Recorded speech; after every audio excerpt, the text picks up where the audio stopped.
Hey guys, welcome back to my channel. Today we're going to be going over my October TBR. It has been a long time since I've done a TBR video. I haven't really been making TBR lists for myself because I've really enjoyed the freedom of just picking up something and reading it. However, it's kind of backfired because I haven't been reading really like standout books. They've all been okay and they've all been for the most part enjoyable. But they're, hovering around 3, 3.5, 4 stars. I need some 5-star books.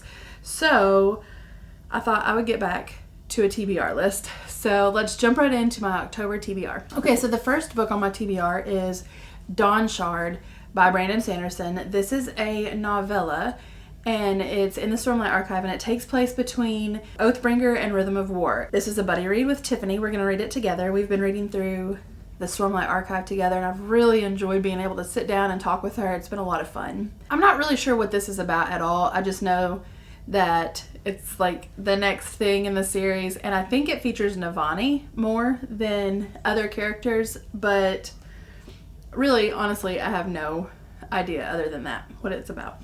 Okay, so the next book on my list is Jane Eyre by Charlotte Bronte, and I have not read this book in so long. I remember the overall premise. I remember it's kind of spooky, definitely not a love story, but I wanted to read it because of Victober, and this is a Victorian novel, and I feel like it fits the season. So this is definitely on my TBR this month. I'm going to get to it sooner rather than later in the month, because sometimes when I read classics, it takes me a minute to get into them. And so I want to make sure that I prioritize this at the beginning of the month. So if it takes me a little bit longer, I still have time for other books. So another book that I want to get to this month is The Tale of Hilltop Farm. And this is a cozy mystery about Beatrix Potter. And so I don't know. I've never read cozy mysteries like this. I've read things like The Thursday Murder Club and things like that, but never the cutesy cozy mysteries that you see with all of the like autumnal covers with pumpkins and cats and pie. I've never read anything like this, but I've heard good things about this one, and I love Beatrix Potter and Peter Rabbit. I collect all of the little miniature books of the Peter Rabbit series, and so I thought I would give this one a try. So this is on my TBR as well. Okay, so the next book on my list is something that I have not read since, I don't know, grade school, maybe 3rd grade. Maybe it was read aloud to me in 3rd grade. I feel like that's kind of the memory that I'm remembering. But it's Bunnicula. And this is about a bunny that's also a vampire, could be vampire. I really remember nothing about this story, but I thought October would be the perfect time to pick it back up and see if it jogs any memories for me of reading it as a child. But this cover is kind of velvet. It's I don't know, it's a pretty cover, but I don't know. We'll see. We'll see how I feel about Bunnicula.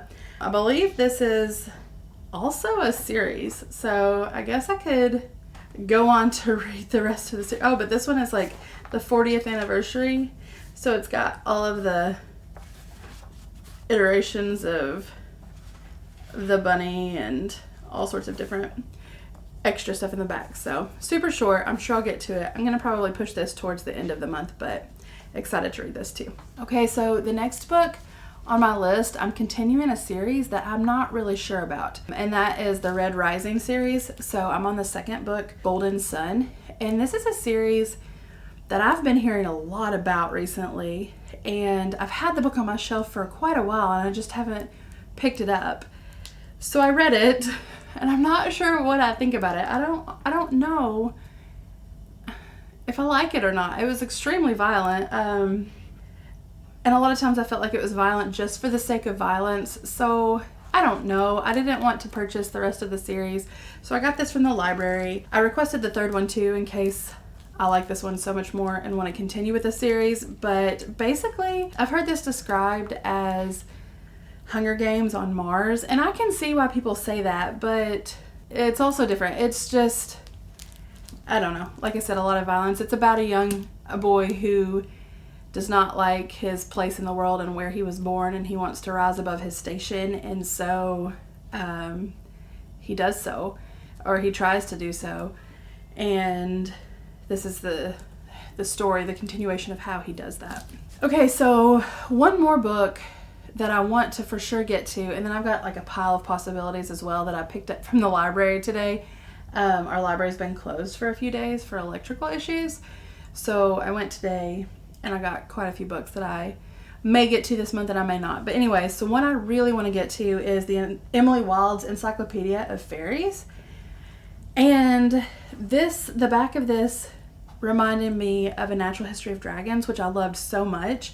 It's about a professor who goes to a small town to study fairies and folklore about fairies.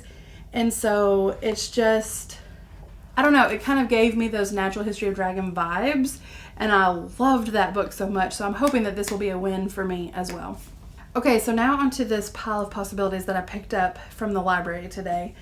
I have an in-person book club with Tiffany from Beautiful Minutia, and I love it so much. It's just a few homeschool moms that get together once a month and talk about a book, and we haven't done the poll yet for next month, but Tiffany and I were talking, and we kind of wanted to do something with a little bit of spooky vibes, creepy vibes. So there were 4 choices: Coraline, Rebecca, We Have Always Lived in the Castle, and Something Wicked This Way Comes.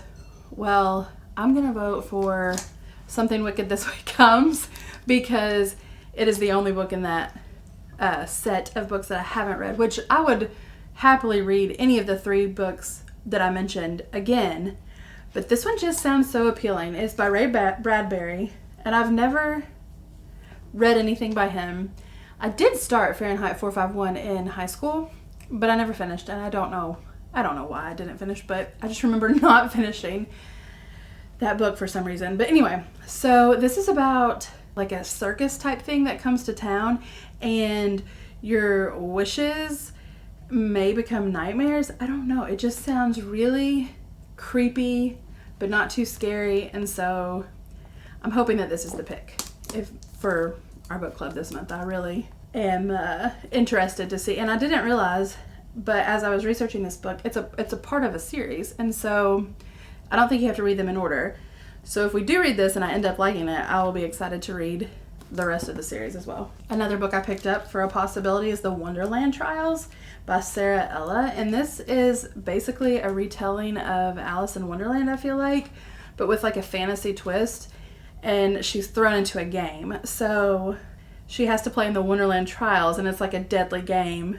And then she realizes that every year players go missing, and so the stakes are raised, and I don't know, it just sounded really intriguing. It's going to be a duology. I believe the second book is already out or coming out soon, so hopefully it's a good one. And I'm hoping to pass this one on to Savannah Grace as well, if it's appropriate. So hopefully we'll get to this one as well. Okay, so the next one is a middle grade, The Story That Cannot Be Told by J. Casper Kramer.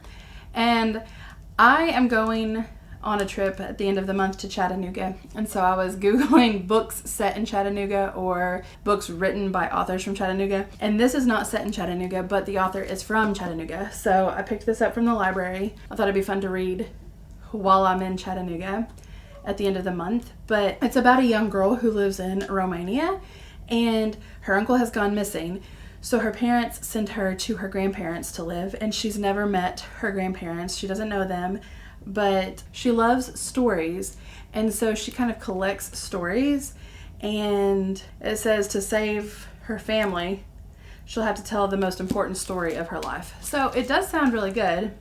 I knew nothing about it when I picked it up other than where the author is from, but I'm excited to read this one as well.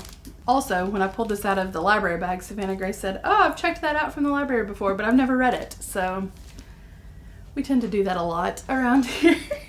Our eyes are bigger than our stomach. Well, no, I mean not stomachs, but you know what I mean. Our eye, like, we always get too many books.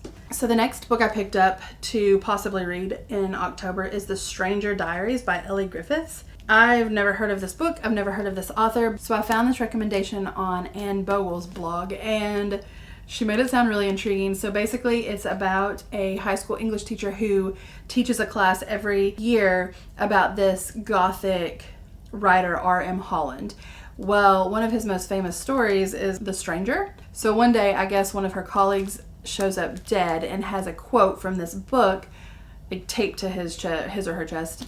And so she was like, this is kind of strange. Well, I guess it becomes even more strange. So she's writing in her diary to kind of keep things straight. And then all of a sudden she finds a diary that's addressed to her, but it's not her handwriting.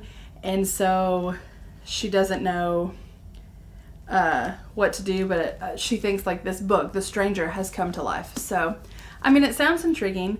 Hopefully it's good. Sometimes thrillers or things like this are hit or miss for me, but I don't know. I mean, it sounded interesting to me, so I'm going to give it a try. Okay, so the last book in my pile of possibilities is Vera Wong's Unsolicited Advice for Murderers.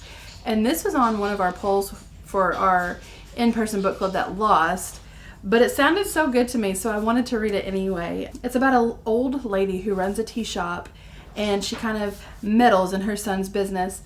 Well, one day, someone ends up murdered in her tea shop with a flash drive in their hand. So before the police get there, she swipes it because she thinks that she can do a better job than the police officers in solving the crime. So she starts to get to know her customers better, and in the process she, develops relationships with these people, and they become her friends, and all the while she's still trying to find the killer of the person who ended up dead. So it just sounded like a fun mystery that would have quite a bit of humor in it as well. I don't know. I thought I'd try it out. Okay, so there you have it. Those are the books that I want to get to in October, and some more of ones I hope to get to in October. But I'd love to know in the comments, what are you reading this month? Are you reading things that fit the spooky vibe, or are you going to participate in Victober and read some Victorian literature? Let me know in the comments what you're reading this month. I'll see you next time. Bye.